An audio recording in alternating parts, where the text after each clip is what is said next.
Hey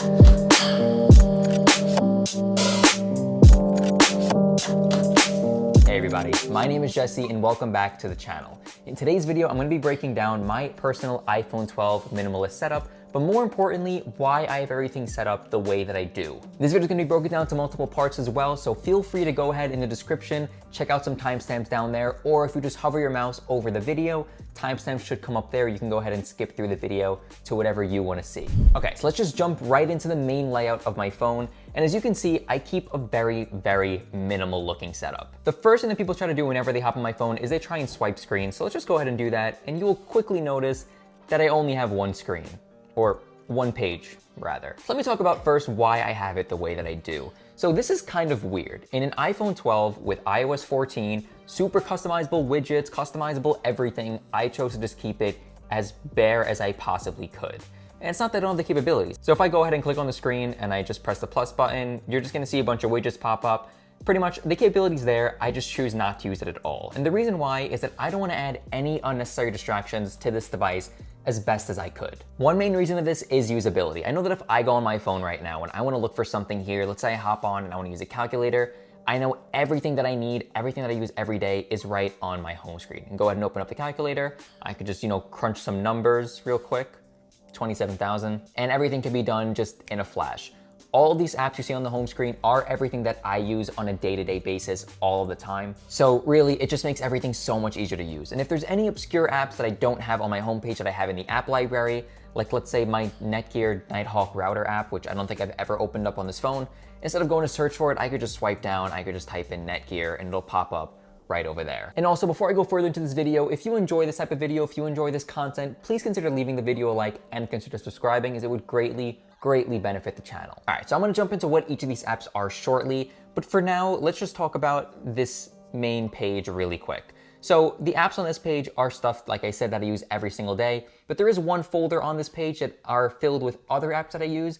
For some reason, I like a 3-row setup. I don't know why, but if we go ahead and click on the Life folder, you can see that this folder includes the other apps that I use on a day-to-day basis, but just didn't want to clutter my home screen with. And one thing that I want you guys to notice really quick before we go further is the lack of social media apps. And this is really, really big for my phone use personally.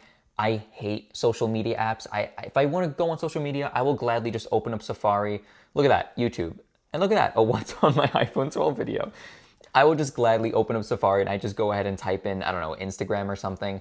But for the most part, I just don't do that. I really want to keep my phone limited to just communication with texting or calling or emails or stuff like that, and save all of that social media fun stuff to when I hop on my iPad or my laptop. Now, one major proponent to why my phone is this way is by using screen time. Now, if we hop onto settings real quick and we go on over to screen time, we can see that my daily average for this day is 2 hours and 26 minutes so far, which is pretty high in comparison to what I usually am during this time. It's currently 2 o'clock. But if we go on to last week, let me show you how bad last week was. Last week, there are days where I was on my phone for 5.5 hours. And I want to pose a challenge. I want every one of you to hop onto your phone, go to your screen time, and see how it compares to my screen time. Is it higher? Is it lower? Is it around the same? Because I challenged myself to do that and I noticed these obscene numbers. And as you can see on Friday, I somehow got an hour 35, which is literally unheard of for me.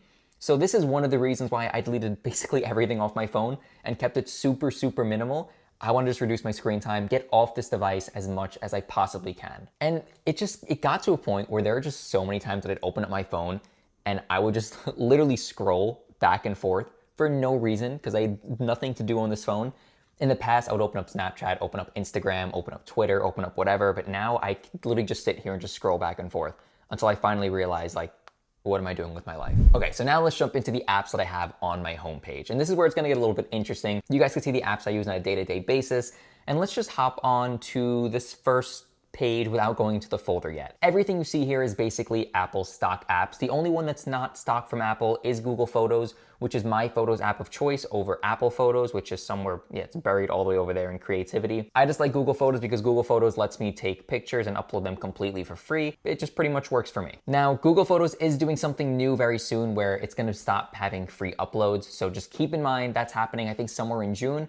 When that happens, I'm gonna have to either think of another photo solution or just keep uploading and keep paying Google some extra cash. But we'll see what happens in the future. But everything on here Don't really want to explain it. It's all just Apple stock apps, but let's hop into the Life folder. And here's where things get a little bit more personalized. Okay, so the first app on the Life folder, and by the way, it's just called Life for a completely arbitrary reason. There's literally no reason for it to be called Life, but anyway, we have LA Fitness, which is my gym of choice currently. It's very close to my house. It works really well for me, pretty much. There's not much more to say about a gym. Then we have the Strong app, which is what I've been using for home workouts primarily, and also tracking my gym workouts when I go back to the gym.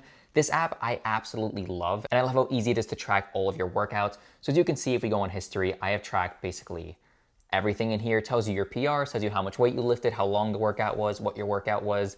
It's just a really cool way of tracking everything. Next, we have Headspace, which is my meditation app of choice. It's just a really great app. It's super easy to use, super nice to use. They have a student discount. I don't know if it's still offered, but it's $1 per year, I think.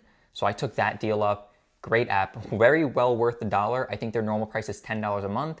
Not too sure, but I can highly recommend this app. They do a great job at all the content they put out on here. Next up, we have Nike Run Club, which is just my fitness tracker, more precisely a running tracker. Whenever I actually do go on runs, it's been kind of a struggle recently to go out on a run, but maybe we'll get back to that eventually. Uber for just ride sharing whenever I need an Uber, which is pretty rare.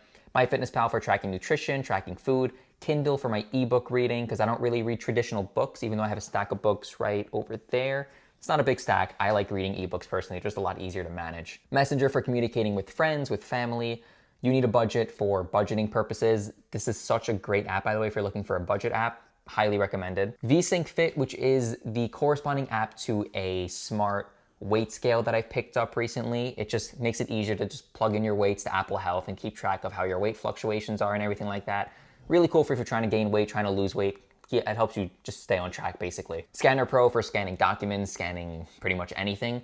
That's a super helpful app. I've been using it throughout my entire career at university and basically my entire life as far back as I can remember. WhatsApp for family, friends as well. Venmo for just sending money to people if you guys want to split bills or something like that. OfferUp, Mercari for selling stuff. And finally, Discord for communicating with friends and just hopping into random Discord calls and just having a blast with that. Now on the bottom, we have Phone, Reminder, Safari, and Messages. Those are down there because those are probably my most used apps out of everything that I do. So just easy access from wherever I am. Just super easy to click on when I open up my phone. My fingers are already down here, so it just belongs there at this point. Okay, now lastly, we're gonna hop into the app library, and this is where things get a little bit sporadic. I don't even know what's downloaded in the app library. All I know is that they're there for a reason. So let's just go ahead and hop through there super quick. Suggestions recently added, we're gonna end up skipping. Social, I feel like we covered everything on there already. Utilities. Everything on here is pretty much self-explanatory. I have a Fire TV app if I'm using my Fire Stick anywhere. Genie app, Nighthawk, just for smart connectivity and stuff like that. AdGuard for my ad blocker of choice on the phones, which works really, really well. I even use it on my Mac actually. Like AdGuard just for some reason works super well for what it is. Productivity and finance, we can hop on in here. It's just all general stuff. There's not really much to explain here. PIA is just private internet access. It's a VPN app that I use. I don't traditionally use a VPN that much anymore. I thought it was really helpful. Haven't really used it much, but it is there in case I need to hop into a different country real quick for some reason. 1Password, which is my password manager of choice. Microsoft Authenticator for those two-factor authentication applications that you might have. Drive for Google Drive. Everything in here is pretty much just self-explanatory. Creativity, the different app on here is Filmic Pro, which I hope doesn't cut my screen recorder. It did not, great. So Filmic Pro, hey, there's my computer. Filmic Pro is just a really cool, app for making sure that everything is set up with your camera the way that you should. If you use a mirrorless camera or DSLR, you know how important it is to set your shutter speed, set your aperture, set your white balance, set everything up before you start shooting. This is just another really cool way of doing that. Health and fitness, we have, I think I talked about everything in here already besides Apple Fitness and Apple Health. And everything else I think is pretty much it. The last thing that I don't think I really covered is the travel, where there's Toll Guru, Google Maps, and Uber. I covered Uber actually. So Toll Guru is just a really cool way of figuring out how much it's gonna cost to get somewhere if you're driving, taking certain routes, taking different routes. It's just super helpful for like planning out expenses before a trip. And then other is just two smart apps again that are just kind of there. But that's it. That's all the apps on my phone. That is everything that I do on this thing. So again, if you want to just tag on to how I laid out my phone, go ahead and go on your phone, delete pretty much everything, keep just the essentials, and watch your screen time just drop. Also, I want to hear what your screen time was in the comments. So if you guys made it to this point of the video and you checked out your screen time, let me know what your screen time is. I honestly, it's a competition at this point.